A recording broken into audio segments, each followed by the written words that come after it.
Here's Minnie. Minnie, Minnie, Minnie. Gets into everything.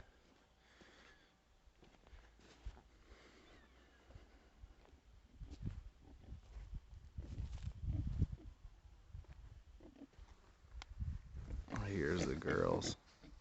Of course, they'll wake up when they hear me. We know that one's Peppa Pig because she's got the whitest tail. And then Wilma and Crispy Bacon. I think, I hope that one's Bacon because she's the biggest, but I'm pretty sure Bacon's in the middle. But they're hanging out. My chickens, I clipped some of their wings off, their feathers, wing feathers off last year, and they stayed down pretty good.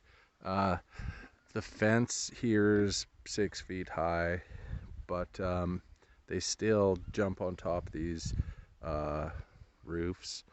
And at the very back, I was cleaning up some garbage. I noticed there was 2 white hens dead. Excuse me, one was eaten. There was just some feathers and a little bit of skeleton left. And then the other was, it just looked like its head was crushed. I don't know, I kind of think it was dogs because we have 3 dogs here and one's like a husky, so it could be them. But I don't know how they would have got it out of the fence unless it jumped down. And then it's kind of free range for the dogs. If they get out there, they're pretty much dead regardless unless we catch them or see them. But yeah, you can kind of see the pigs have been rooting up a lot. My fence, my gate is, I built this for chickens. So really don't have much trust. These pigs are strong enough to rip this gate down. It's just got, you know, a couple, you know, it's just held up by screws. So I don't know. We'll see if it holds out. I really want to build an opening here and have a more secure door. I could have 2 doors. That way, if they ever got through that, the second one would be good. We buried the fence when we put it up as best we could. So in places it's buried maybe 6 or 8 inches deep. Some maybe 2 or 3 or 4 inches deep. But we got logs around where it was less secure. And I think this year I'm just going to keep piling dirt, digging and burying it.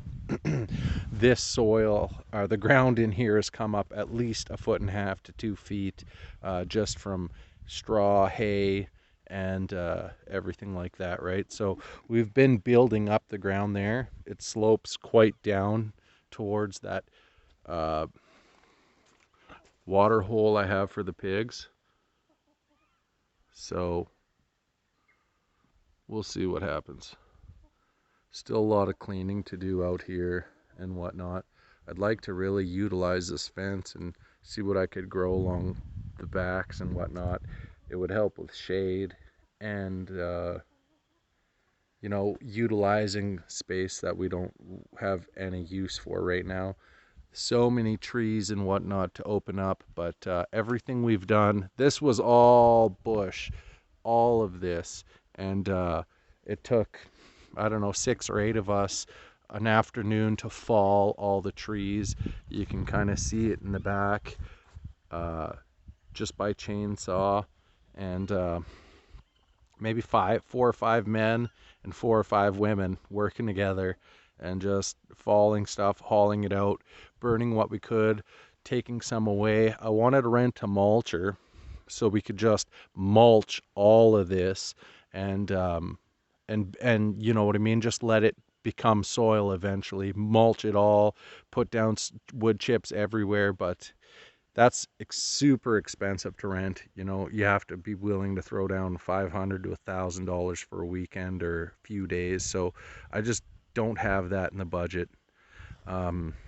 hence why we do everything. We're building everything by logs and pallets. A lot of the food is free produce from grocery stores that are willing to help people out, which is awesome.